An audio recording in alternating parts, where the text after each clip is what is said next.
listed Grand Rapids as one of the best cities to start a business, second best in the country, but 51 out of 52 for African Americans financially, or 122nd out of 180 some cities for Hispanic entrepreneurs. A couple years after Rodney King and the LA riots, I was pulled over on my bike by an East Grand Rapids police officer while riding home from a friend's house at night.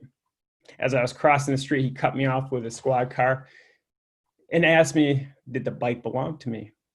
And where did I live? Through a trembling voice, I told him I lived around the corner and he could follow me home if he wanted. I almost lost control of my bladder then as the images of the LAPD officers brutalizing Rodney's body came racing back into my mind. That was a seismic shift in my awakening to my blackness. I was no longer this cute brown boy. I was a threat.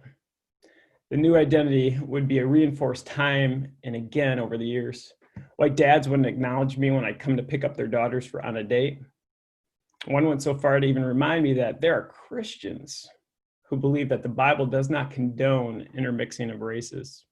You know, there are a lot of environmental challenges that Black people face because of systemic discrimination.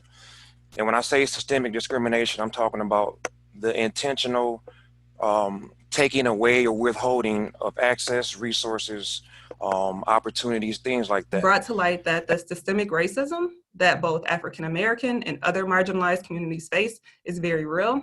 Communities of color are deeply impacted by this inequity. And as a result, if you are, currently reporting to work, or if you're employed right now, you'll notice that many employees of color, especially, are very emotional, we're stressed, we're disengaged, feel the need to cover more than normal, right? So we're not as happy at work, we're not as motivated, things like that.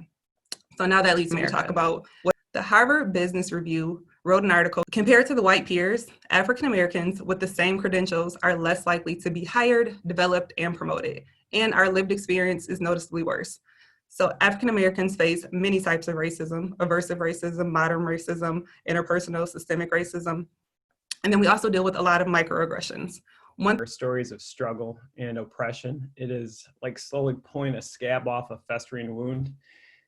And it can be empowering, but at the same time, it can also be traumatic.